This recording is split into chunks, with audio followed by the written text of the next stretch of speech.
Good morning. It is Wednesday. It's hump day. And today, February 18th, we are looking at a pretty filled weather desk edition here. I'm meteorologist Craig Moeller. It's interesting, some days there's a lot going on across country. Other times we get a little bit of a lull. We start looking at more international or climate or space stuff, whatever. We've got a pretty healthy mix of both local stuff to talk about. And when we look ahead to the upcoming week, we're going to talk about that. Some big storms moving across parts of the U.S. Extreme weather for some. Internationally, we do have some stories, so really a lot to go over with you. We're glad you're here for today's edition. Here are some of the headlines. Again, extreme weather across the U.S. creating issues from the western U.S. all the way across the northern tier. You're going to see wintry weather.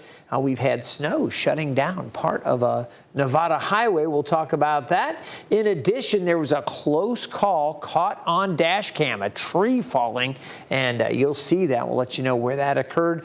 Flooding rain in Southern California. I'll tell you, that has been an ongoing concern with more heavy rain across southern parts of California. There were a lot of folks, about 11 million people under flood advisory this morning in Southern California. Those just now expiring, but we'll show you more on that. And then we are going to talk about a really interesting story, a truck falling through ice. And, we tell people all the time, you've got to stay off the ice. Don't trust it. Some parts of the country, it's so cold for so long that the ice gets really, really thick. And in some cases, folks occasionally will get out there, on vehicles. It seems absolutely crazy for those of us that live in warmer climates. But this was a situation where a truck fell through the ice. So we'll show you that. Then we're going to take you overseas, a Russian blizzard, and parts of eastern Russia dealing with a lot of snow and winds up around 90 miles per hour. Incredible there. Then we've got more trouble for the French in the southwestern part of France. They've been dealing with a lot of flooding, and we'll have an update on that. We'll let you know how rescuers are helping folks recover from that. So stay tuned, and we're going to focus on our local weather here in Hampton Roads. Some big changes, very warm today. Temperatures a good 14 degrees, maybe 13, 14 degrees above average in some places. So we've got a warm one today, and then some changes coming up over the weekend. If you live in the 757 or down in northeast North Carolina, we'll break down the extended forecast for you coming up a little later in the show. So let's start off with our extreme weather across the U.S. It's been causing problems from snow and rain out in the west to wildfires in the Central Plains. ABC's Hannah Battah begins with the ongoing rescue efforts in Northern California after an avalanche buried more than a dozen skiers in snow. Overnight, an urgent search and rescue operation underway after an avalanche hit a group of backcountry skiers near Lake Tahoe. Medical for an avalanche in the area of Castle Peak, reported as 9 to 10 people buried, 3 others attempting to dig them out. Authorities say crews last night reached 6 survivors who were taking cover under a tarp, but 9 others remain unaccounted for. We're still looking for missing people on the mountain, and we're evaluating injuries for the folks that we have and getting them extricated so that they can get a higher level of care. Rescue teams are facing extreme avalanche risk as a powerful storm dumps feet of snow, causing whiteout conditions. The skiers, with 4 guides among them, were returning to the trailhead at the end of a 3-day trip in the Sierra Nevada when the avalanche hit. Backcountry skiers often carry safety gear like airbag backpacks, which allow them to stay on the surface of an avalanche and avoid being buried. It's unclear what equipment this group may have had. Meanwhile, the life-threatening weather is extending far beyond California. In Colorado, this massive highway pileup, 36 cars and trucks stacked like toys. 4 people were killed. Police blame heavy winds that kicked up dirt and reduced visibility. And in Oklahoma, dry and windy conditions fueling multiple wildfires, prompting evacuations and pushing one fire across the border into Kansas. The so-called Ranger Road fire exploding to 145,000 acres. Hannah Battah, ABC News, New York. Wow, so much going on across the country, and obviously the western U.S. has been seeing a lot of it. Want to take away the satellite images. We're going to spend some more time talking about this stuff up here in the north central part of the country, what's going on in the northeast as well. But we're going to focus and zoom in here back to the Tahoe area and around Reno, because about 30 miles from where that avalanche hit in California, just across the Nevada state line, snowy conditions shut down part of a busy highway. Jaden Urban reports from Reno. Another day, another mess of travel over Interstate 80. The freeway saw lots of closures and horrible driving conditions, no matter which way you were driving down. It's pretty gnarly coming down. There was a lot of spin outs, and the truck was definitely sliding around a bit. It was this storm was kind of scary on the bridges. And some people know their limits. If I had the right car, I would definitely feel more comfortable, but my car right now is pretty low, so I definitely wouldn't feel comfortable driving in this. However, some snowboarders tried to hit the slopes, but the closures would not allow them to come from Reno. A little disappointed. It would have been a fun day. Fresh powder everywhere. The fresh powder is what led another driver to the biggest little city. Come and pick my brother up. He's coming up from Phoenix to go skiing with me. He saw the storm and he wanted to come. But things took a turn for the worst. You want to see the flat tire on my car? He believes he hit a piece of broken chain on the road. Luckily made it to here, but waiting for 45 minutes to get it fixed. I just got a brand new car. Don't have the little lug nut bolt to take it off. Called the GMC dealership, said they're all identical. I can't freaking do anything. I have to wait to get it towed in and get it broken off. The tow truck eventually did come to help him out. While the day was frustrating for some, for others, it was an extra day off from responsibilities. It's always nice to get a day off from school, especially my last semester. You know, the senioritis is kicking in, so I could always use a day off and just another day closer to graduating.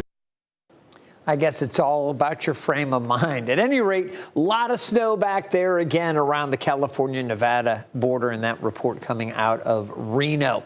All right, we're going to turn our attention just a little farther to the west and southwest of that area, down around Sacramento. I want you to take a look at a dash camera that recorded the exact moment that a tree fell. Look at that.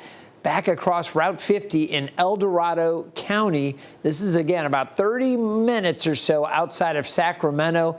And right now, California is dealing with snow and rain, and it's been brought in not by just one storm, but two different storm systems. That motorist, very lucky that that tree fell and they were able to stop before it actually fell right on them. Something to see. All right, while Northern California's been seeing the snow, and we've had the snow in the high elevations, Southern California has been dealing with a mess. You take a look here, the radar images, and this is the loop here over the last 24 hours or so. As we focus in, there were a couple of areas that were under advisories earlier. LA County and Ventura County had about 10 million people that were under flood advisory. This literally expired about 11 minutes or so ago, but I just wanted to give you a feel for what these folks down here were dealing with. And then off to the northwest of that, as you go up back over towards San Luis Obispo and Santa Barbara, those counties, there were another 500 or so thousand. And there was another little area just north of LA with another couple 100,000 people in it, all under flood advisories. And again, these all just expired, but they've been dealing with so much rain, and that continues to be a really big problem. You see some of that heavier rain coming in through the overnight and early morning hours. Now it's starting to dry out. But let's take a look at some flooded streets in Los Angeles. This is the iconic Melrose Avenue, covered with several inches of water. Now, it's a similar story in Santa Cruz County. Feliz Cortez has a look at the conditions there. Strong winds and heavy rains bringing down power lines and causing flooding on Larkin Valley Road in the Aptos Hills outside Watsonville Tuesday morning. I've lived here 40 years. We had landslides through here. I remember driving through it, trying to get my kids where they needed to go. You know, it's just part of living in the country. No mudslides to report on Larkin Valley, but all the rain was just too much for this culvert, and it led to part of the road getting flooded over, leaving drivers to maneuver around it. It's always bad though. That road is always pretty like not well taken care of, which is just like a maintenance issue. Up the road on the 800 block of Larkin Valley, strong winds brought down this tree on the power lines, which was partly to blame for more than 4,000 PG&E customers losing power in Watsonville and Aptos. When you don't have power out here, we don't have water either, because we're on a pump, we're on a well. So, yeah, we use the pool water to wash dishes. We get out the Coleman stove, cook outside. We do that kind of stuff. You know, it's what you got to do when you live in the country. By late afternoon, power had been restored to most of the customers in Aptos and Watsonville. It's always annoying because especially if you're not prepared for it and you don't have the generator charged, you know. We used to have to like move all our food to a different fridge just to not have it go bad. All right, we'll continue to watch all of this. Again, a lot of difficulties out west. Now, other parts of the country, they've not been dealing with as much rain. You see all the wet conditions there in the west. Of course, the northeast and the northern tier of the U.S. have been dealing with extreme cold. And here we are in Wisconsin, and I want to take you down here to an area just off to the north of La Crosse. You can see on Alaska, the lake here, all right? They've been dealing with these super cold temperatures, and obviously a lot of those lakes do freeze over. But authorities in Wisconsin are once again urging people and warning them no ice is safe ice. Take a look. A man managed to escape without injury after his truck fell through ice on Monday. Now, this happened on Lake Onalaska, right on the border there between Wisconsin and Minnesota. Witnesses say the man drove close to a spring where the ice was thinner, and that ice gave way and the truck fell in. Luckily, the truck got caught on a structure under the water that kept it from fully sinking. That's really miraculous. The driver was able to escape on his own. How scary. You want to stay off the ice. Just can't stress it enough. All right, well, I'll tell you what, it's not only the U.S. that is dealing with severe storms. Coming up in just 2 minutes, we're going to take a short break. I'll have a look at some of the other big weather headlines, including a blizzard that struck parts of eastern Russia. And we've got an update on the flooding in France. I'll have that. We'll talk about how your Wednesday's shaping up, and we'll look ahead to your weekend. Stay tuned.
Welcome back to the Weather Desk. I'm meteorologist Craig Moeller. Now, I mentioned going into the break, the U.S. isn't the only part of the world dealing with severe weather. We're going to head over to Europe, and we'll talk about that in just a moment. But let's start in Russia, and you see Moscow here. There's a storm system. This only goes back 24 hours, but you can see there's an area of low pressure moving along.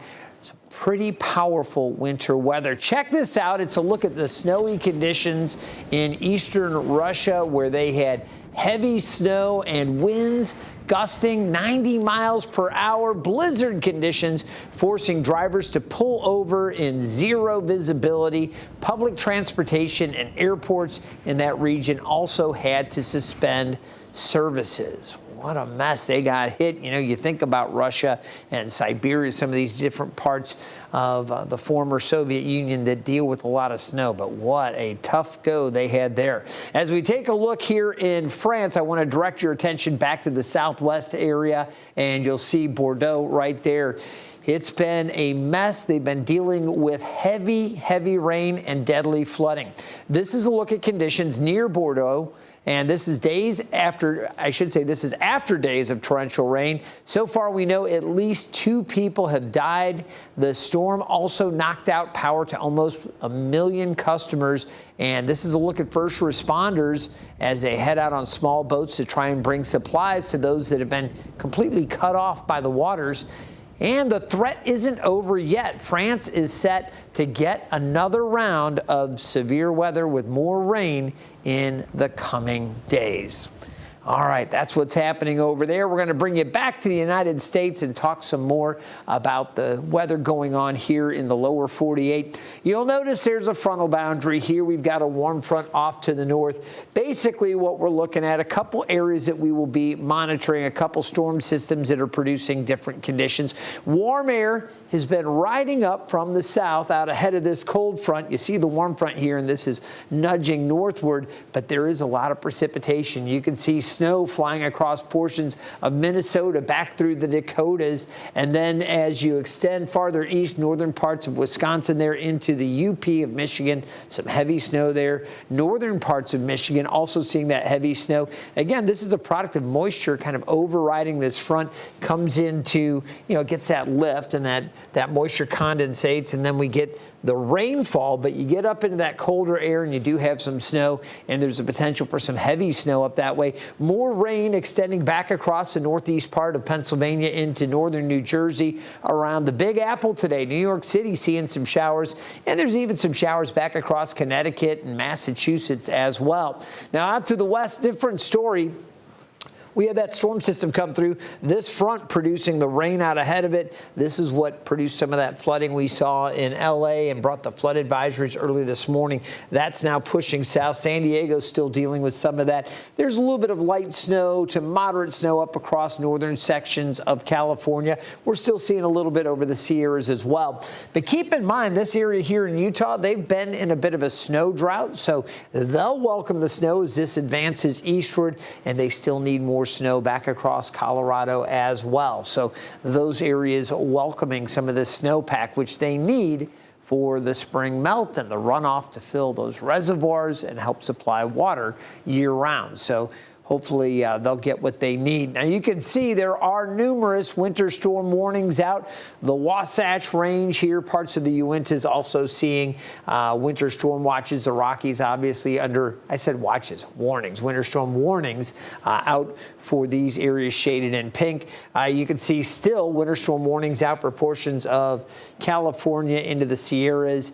And we've got a lot of areas shaded in this kind of light purple under winter weather advisories. We mentioned some of the hardships with snow closing some of the highways and routes out there to the west. More of this country from Montana into Wyoming, again, northern parts of Idaho under it as well. As we turn our attention back over to the northern tier of the central part of the country, winter storm warnings from northern North Dakota, think about Minot, North Dakota, back into the Arrowhead of Minnesota, the Upper Peninsula, the Yoopers dealing with some wintry weather there, heavy snow, maybe a little bit of wind at times as well, and then the northern part of the lower peninsula. As far as New York State goes, winter weather advisory out for southern Vermont and western Massachusetts as well. This is how things are looking right now across that part of the country. Here in Hampton Roads, we are quiet. It is cloudy out there, though, and temperatures have been very mild. We started off this morning early in the upper 40s to near 50 degrees. Now, keep in mind, our normal high is 54 for this time of year. So we're almost there right now, and here we are at 9:25 in the morning on this Wednesday. So it is going to be a very warm day. Temperatures will continue to climb. This is a live sky view from the Thompson Creek Window Company up in Hampton. You see the overcast conditions. There might be a few breaks. We do have a southwest wind, and you can see the flags kind of flying with that southwest wind coming up off the Hampton River. As you can see, we have the carousel here, just kind of a gray day around Hampton as we look live out there. All right, temperatures for the past week, they've been actually a little bit milder. We went through such a prolonged period of cold weather here in Hampton Roads and for so much of the eastern U.S. But more recently, Saturday, Sunday, we were above average or right at average there, and we were pretty close to average yesterday, a little bit above. So far, we've been to 53. We'll continue to climb. We're going to be into the mid to upper 60s later today. When we take a look at the temperature trend over the coming 10 days, back into the mid 50s, near normal tomorrow, 65 on Friday, and I got to tell you, there is a little catch. There's a little wiggle room on that Friday forecast because some of the models starting to hint at a little more sunshine earlier in the day. That may allow temperatures to get up around 70 on Friday, maybe even low 70s for some areas. So our weather team may bump this temperature up a little bit. I noticed as I was looking at the models earlier this morning, we were still looking like it would be mid to upper 60s, but as models have continued to come in, they are trending a little bit warmer. So look for that adjustment potentially. Back to normal on Saturday, and then we get another cold push Monday into Tuesday before temperatures moderate and warm back up, looking ahead to the following end of next week.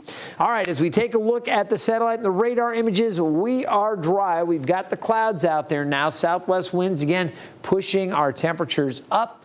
We'll get into the future cast. I'm going to talk rain chances. We're dry today. And again, mid to upper 60s, widespread, a little cooler off to the north. And with the winds blowing across the Chesapeake Bay, that's going to keep the temperatures up on the eastern shore in the 50s. So it will be a little cooler right there. Heading into the evening, by, say, early evening, around 8 o'clock or so, we'll see a few showers showing up on the radar. Richmond over through the northern neck, say areas just north of West Point and back over to the eastern shore, especially Accomack. Early evening, some showers there. There might be a stray shower a little farther south. I won't rule it out. As the evening continues by 10 o'clock, that stuff starts to push a little farther south into the south side, and then we've got shower chances overnight and tomorrow morning. More scattered wet weather as we go through your Thursday. Now, by Thursday evening, a lot of that activity pulls out. Still a few stray showers, maybe some isolated to scattered showers passing by early Friday, but you see that drying trend and the clearing that allows those temperatures to jump up. If this model is correct, and it's just one model, it's a graph model, but if this is correct, again, we'll be adjusting those temperatures up. Right now, we'll say mid to upper 60s, but it could be a little warmer on Friday. It'd be nice to get some sunshine in that warmer weather if that adjustment holds up. All right, small craft advisories are up for the Chesapeake Bay and the ocean. The sea's running 4 to 5 feet, occasionally a little bit higher than that. The wind's gusting occasionally to 25 knots, so a little breezy out there. Small craft will want to stay in port. Temperatures today, mid to upper 60s, mid 60s near the coast, upper 60s to near 70 inland. We will see mostly cloudy skies. Mid 60s for the peninsula, low 60s around Gloucester. Matthews at 58. Mid-50s, Melfa and Cape Charles. Slightly cooler up at Chincoteague. Sunnybank, 57.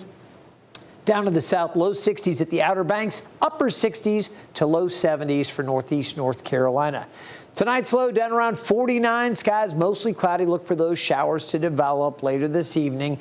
And then tomorrow, 55, mostly cloudy, some scattered wet weather more likely. I think we will see that. As we look ahead to Friday, this is the day where, again, a few showers possible in the morning. I did lower that a little bit, and I do think we're going to see a little more sunshine. Temperatures, we'll say mid to upper 60s. but it could get warmer. It might get up closer to, say, 70 or 71 degrees. We'll see.